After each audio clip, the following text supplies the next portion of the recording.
Quand un projet se dessine, il suffit parfois de poser quelques questions simples. La première, par exemple, serait qu'est-ce qu'on sait faire?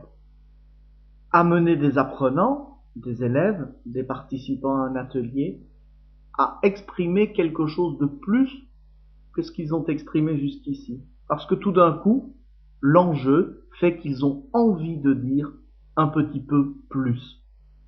Quand on convoque toutes ses forces pour parler français, on est meilleur en français.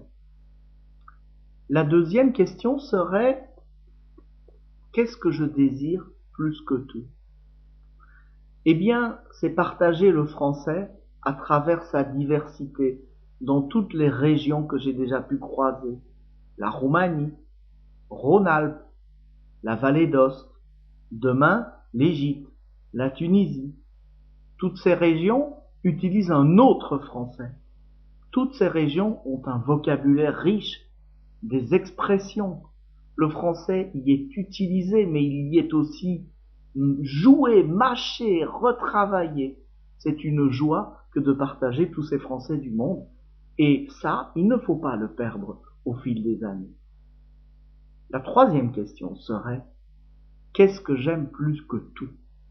Eh bien, par exemple, ce serait la cuisine, la façon de manger, ce qu'il y a dans nos assiettes, raconte quelque chose de nous, parle de nos grands-mères, raconte ce qu'il y a sur nos arbres, ce qui pousse dans nos champs, décrit d'une certaine façon notre rapport au monde, raconte nos rites, la façon dont nous vivons avec nos contemporains et dont nous léguons notre planète et notre histoire.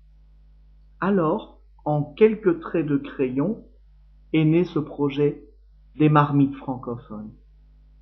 Les marmites francophones, c'est réaliser des capsules vidéo en français et sous-titrées en français autour de nos patrimoines culinaires respectifs.